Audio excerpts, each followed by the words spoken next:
Okay, let's get this thing started. So, today I'm going to be talking about lip sync, and really for me, this is the quickest way and the fastest way that I've ever figured out to be able to do it. When I first started doing lip sync when it comes to animation, I had so many problems with it along the way.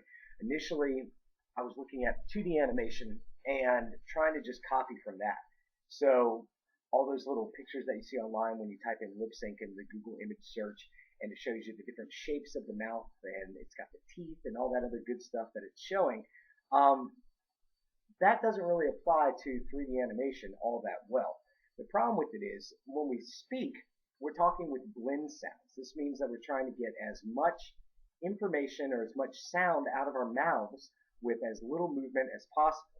So after trying and failing at lip sync for a really long time, I came across this video on the internet which did a fantabulous job of breaking it down into a system that has been scalable and has been able to work very, very quickly for me with any time I've ever tried to do lip sync animation. That's what I'm going to be sharing with you guys today, the results of my trial and error, and it's going to work pretty well. You're going to get some good stuff out of it.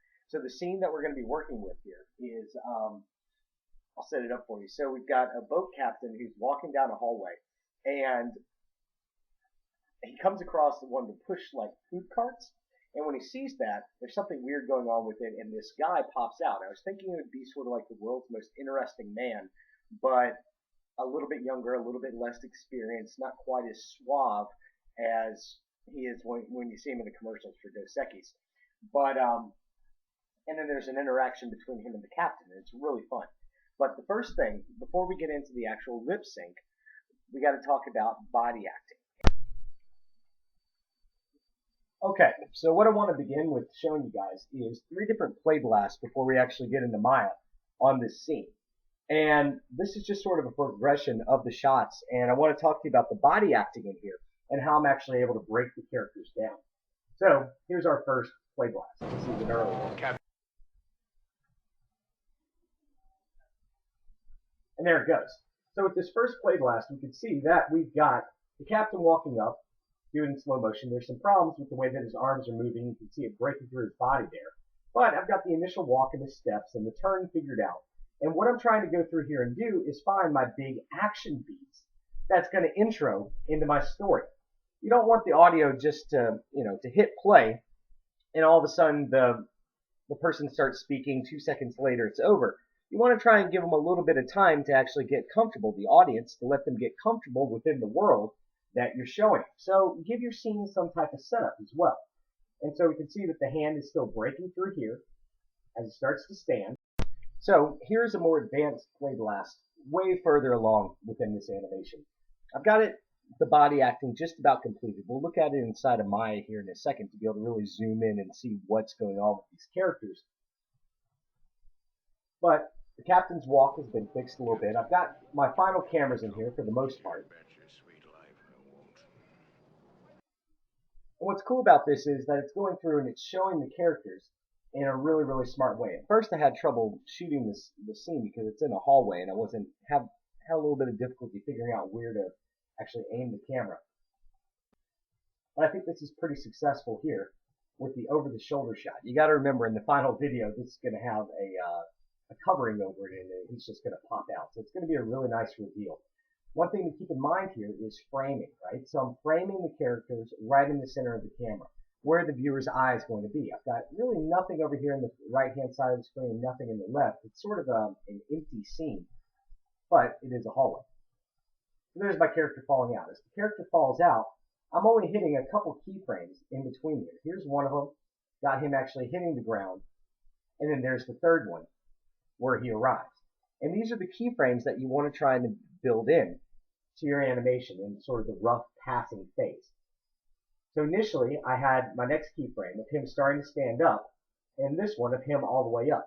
On the second pass, you'll go back and you're actually going to start animating and really narrowing this stuff up. From here, I like this little camera move with the characters coming around because he's leaving the dialogue right in the beginning. So we keep the camera focused on him. The camera could be pushed up a little bit more, but it's rolling around to get his head towards the center. And does a good job of keeping our focus on him because we can only see the side of this captain's face. One thing that I really like about this video is that we see the captain start to look over before the camera cuts, so that we get to see his reaction. And then all of a sudden the camera is directly on him. We get some good facial action coming from him, and then we get to see this guy's reaction after the captain sort of chews him out. And then there's one little bit at the end where we get to see what his reaction is going to be and sort of give the viewer an idea of where the scene could go from here.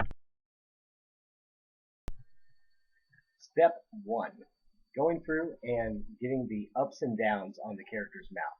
So I've already gone through and done this. It's a very, very short, quick process on the character, but there's a couple things that you need to know about it. Number one, it looks extraordinarily goofy, and I would absolutely ask for you to do this in class as well. So what you're going to do is you're going to listen to your audio, and I've segmented it. I've got kind of a back and forth in my audio between the two characters with just the first part of the audio. From here, I'm going to go through and I'm going to play it back an awful lot. And when I do that, I'm going to have my hand, right, in a fist, and I'm going to put it on a desk like this. When the audio plays through, I'm going to say the audio with the character. And whenever my head gets knocked back like this, then that's when I know that I need to have a wide mouth for the wides, or an open mouth for the up and down for the puppet mouth. Now with this, you do not need to make the character's mouth wide open every single time, right? It doesn't need to be a huge or wide open mouth. That's not what they do. You need to make sure that when you're saying this back, you say it back with the same inflection that the character actually has. If you don't do that, then it's just going to look like they're over-pronunciating everything, and we don't want to do that. So, let me show you what it looks like within my scene. You might be able to see it from over here.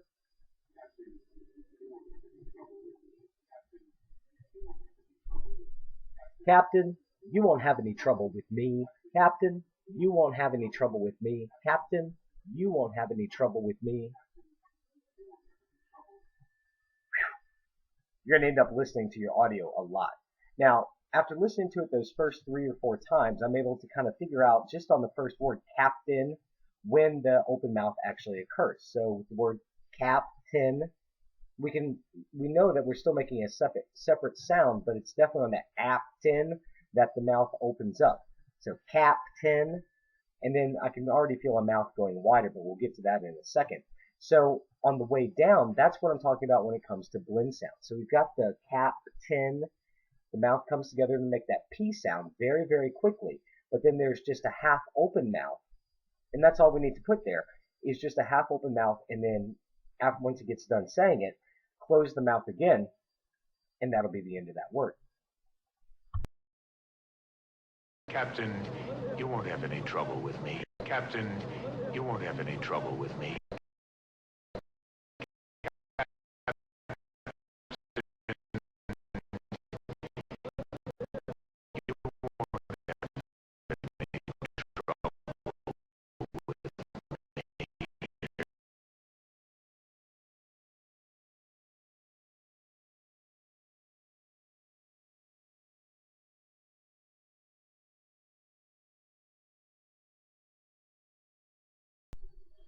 Part 2 is the wide and tights on the character's mouth, and that part is equally as goofy looking, to where when you're going back and listening to the audio to know where the wides and the tights are on the character's mouth, is you're going to take your thumb and your index finger and you'll put it on either side of your cheeks, and while you're talking, then you'll be able to see that the mouth kind of goes wide and then tight, and the way that it sort of flexes, and you can feel that within the character's dialogue. So here's what it looks like with the video.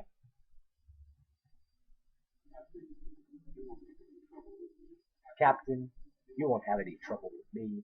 Captain, you won't have any trouble with me. Captain, you won't have any trouble with me. Captain.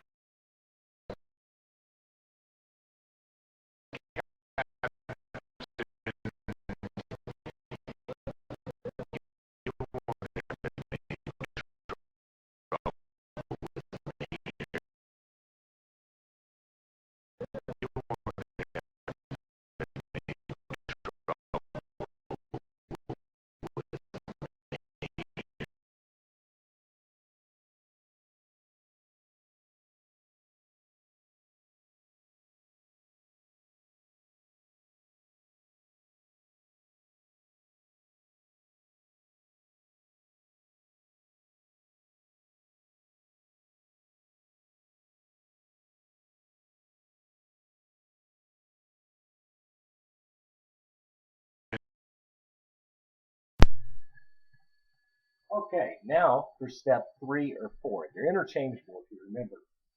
And I've gone through and I've got the whites and tights and the ups and downs.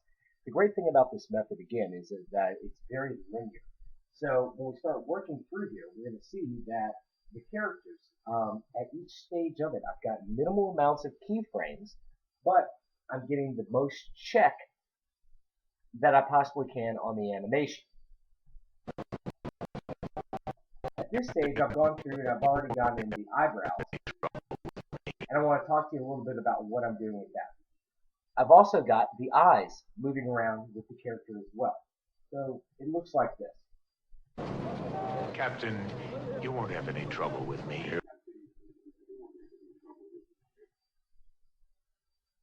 And with that, I've gone through in a very linear fashion again and started working, just like everything else in animation, from the broad strokes into the tighter sections of this. So when I start with doing the eyes, what I want to do first is go ahead and get the entire eyebrow, this big controller, moving up and down. And you can see from the timeline here that I've just got a couple of those. They're very, very sparse, and they're really not doing too much. Now, after I get that, I want to grab all 6 of these little eyebrow controls on the character. And I'm going to do one big swipe with all of those moving at once.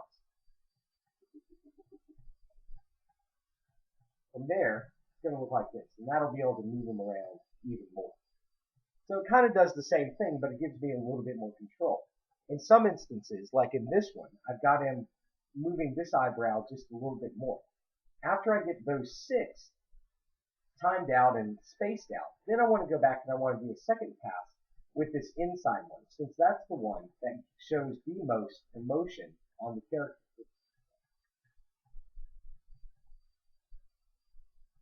You can make him look really angry, or you can make him look really surprised. All of a sudden, you just look at the left side of his face, that's a really sad kind of expression. This one here looks like he's got a lot of angst.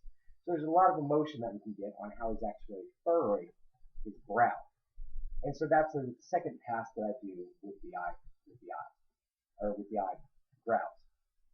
Next up, I've got the eyeballs themselves, which will be moving around quite a bit on this character.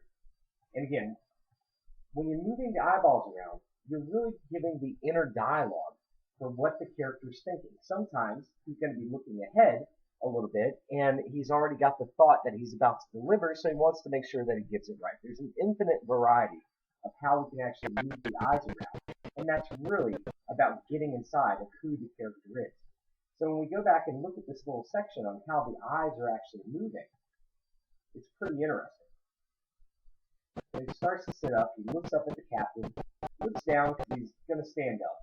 So he's looking down for a little while, and then as soon as he stands up, you can see that he's blinking. You usually tend to blink when you turn your head. Try it real quick. And now the sly glance over, he's already thinking about him, looks at him, notices his shoulder for where his hand's going to go, and now he's going back to check to make sure that the captain is actually hearing what it is that he's saying. From there, there's a lot of other fun stuff that happens with the eyes that isn't going to be on screen. So when he gets his hand knocked away, you got a nice surprise look, stays staring at that, and then he looks down at the ground for a little while. But this last look I think is absolutely great when he comes back over with the eyebrow leading the head and then the rest of the body. And then he's got that sly grin right at the end. So after I get the eyes looking around, I want to go back and I want to mess with the character's eyelids. I start with both the upper lids at the same time, but one of the parts that I really want to stress here is that on this character, you need to go back in. You need to animate the lower lids as well. There is so much expression that we can get with the character by moving those lower lids around, right? So all of a sudden, he looks like he's really thinking hard or glaring or trying to squelch at something. Whereas this, he's got a lot more surprise. And we can really change the feeling of each expression around by how much we actually mess with those lower lids. They need to be animated too. Without animating those, your character is going to be missing a lot of his expression. Okay, for steps 5 and 6. Number 5 is going in there and adding the actual vowel sounds.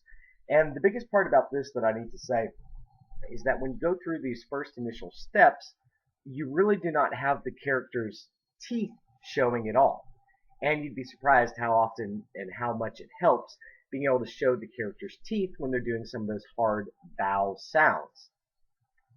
With the last portion of it, this is one of the funnest and most exciting parts of doing lip sync animation, because at this point we've built a solid lip sync, something that works and describes the character and what it is that they're saying. But this is the point where we really want to go in and self-check and look for little areas to where we can add extra personality and give it a little bit of zing, or make something a little bit unusual about the way that the character is actually speaking and communicating. So I've got a final play blast here that I've been playing in the background, trying to highlight some of these things, and I'll link in the below the final video. I hope this was helpful for you guys, and good luck animating. Captain, you won't have any trouble with me. You bet your sweet life I won't.